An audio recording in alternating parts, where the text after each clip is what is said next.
Okey, ini pula perkara-perkara yang perlu pesakit titik beratkan sebelum datang jumpa perawat. Okey. Yang pertama sekali, yang selalu pesakit agak gagal. Okey, majoriti pesakit yang, dan juga inilah rata-rata rakan-rakan perawat akan alami. Pesakit tak hadir temu janji yang dah ditetapkan. Tolong sebagai pesakit, tolong hadir temu janji yang ditetapkan. Sebab perawat tu dia nak tolong kita. Bila perawat tu nak tolong kita, kita sepatutnya ambil peluang dia nak tolong kita. Ini dia dah set temu janji, perawat tu tunggu, tak mari. Okay? Kita faham. Okay? Sebagai perawat juga, saya sendiri sangat faham. Mungkin nak datang, tiba-tiba ada urusan lain dan sebagainya. Boleh nak cancel pun tak ada masalah. Tapi at least WhatsApp sepatah, oh Ustaz tak jadi datang, ada urusan lain. Okay? Tak ada nak perawat tu nak tertunggu-tunggu. Ini waktu WhatsApp, nak datang berubat sekarang, segera, urgent, now. Kita tunggu, tiba-tiba muncul, tak muncul.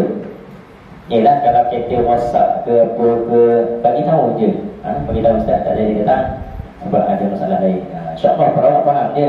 Yang perawat marah sangat bila senyap je, senyap gitu je. Pesakit juga perlulah memakai pakaian yang sesuai dan menutup aurat. Okey, saya banyak kali jumpa pesakit pakai pakaian pergi dinner, datang jumpa saya dengan tudung berpelik-peliknya, okey, dengan pakai baju kebaya songkitnya mari jumpa saya. Nak duduk pun dah jadi ketat. Kita pun pening juga, nak ubat ke nak pergi mana. Dia kata baru balik dinner. Dah ala-ala baru balik dinner, datang ubat tu. Ialah tak sesuai. Okay, pakaian untuk perempuan saya lebih sensitif. Jangan pesan dekat pesakit, jangan pakai pin banyak sangat atau kerongsang banyak sangat. Di bahu sini ada pin, di sini ada kerongsang. Kerongsang pula jenis yang besar-besar tu, sebiji. Bawah leher ada lagi sebiji.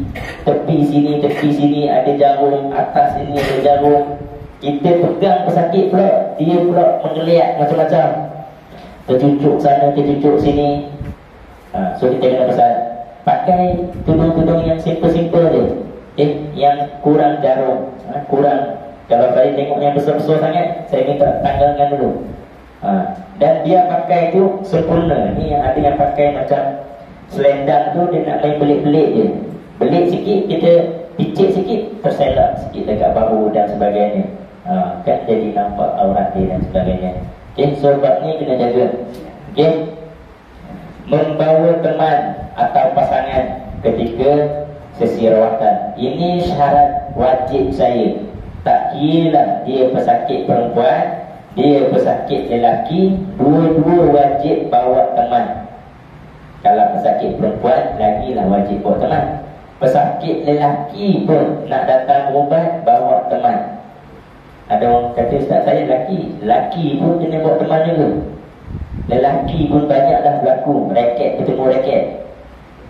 Okay, banyak dah berlaku. Okay, so sebagai peringatan, wajib bawa teman. Dan yang keduanya, kadang-kadang selepas sesi rawatan, pesakit ni dia jadi pening, dia jadi letih, dia jadi tak larat.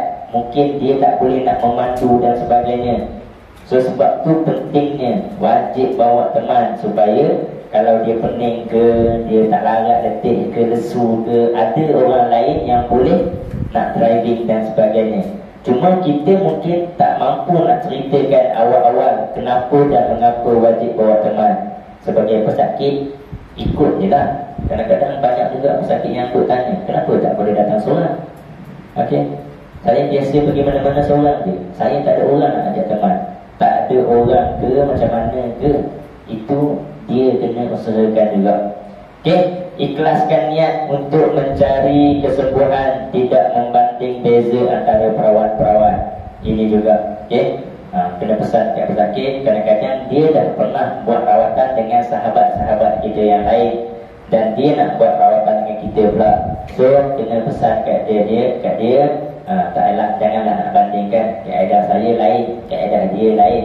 Walaupun kita sama-sama belajar ayat ruqyah, Tapi dari segi kaedah dan juga pengalaman, dia akan berbeza. Tuan-tuan yang ada dalam kelas ni ada 20 orang. 20 orang ni mengambil ijazah dan sanad daripada saya. By right, sepatutnya semuanya adalah sama. Tapi dalam kerja lapangan, tuan-tuan dan puan-puan akan ada lain-lain pengalaman, lain-lain kemahiran. Antara 20 orang ni juga lain-lain pengalaman dia, lain-lain skill dia, lain-lain kekuatan dia, lain-lain dia punya keikhlasan dia. So dia tak akan sama punya. Okey? Tidak membuat sebarang provokasi. Ini juga maksudnya kalau kita tak setuju dengan mana-mana kaedah pusat rawatan lain juga, saya biasanya sekadar menjelaskan sahaja. Dia pesakit yang decide. Kalau dia masih nak teruskan dengan perawat sekian-sekian, silakan. Kita jangan menambah api ataupun mencurah minyak. Okey? Kita pula membuat provokasi pula. Okey, pada pesakit, awak ni mungkin disihir oleh orang sekerja. Kita pula menambah pressure pula, bagi dia jadi semakin bergaduh. Jangan. Okey, kita sepatutnya mendamaikan mereka yang mana yang nak bergaduh bersama kawan. Okey, saya lebih suka pesakit duduk menjelunjur sambil menutup mata. Okey, ini juga terpulang. Ada pusat-pusat rawatan yang buat rawatan sambil bersila. Ada yang juga buat rawatan sambil duduk di atas kerusi. Boleh je mana-mana pun, tak ada masalah. Cuma saya lebih suka pesakit duduk menjelunjur, supaya mudah untuk kita kawal dia. Kita nak tepuk kaki, kita nak picit kaki. Kalau bersila nanti dia susah sikit. Dia tak ada isu pun, mana-mana pun boleh. Kalau kata ruang tersempit dan sebagainya, orang tua, ibu mengandung, tak ada masalah pun kita nak ruqyah sambil dia duduk di atas kerusi. Orang yang susah nak duduk, susah nak bangun, kita ruqyahkan sahaja sambil duduk di atas kerusi.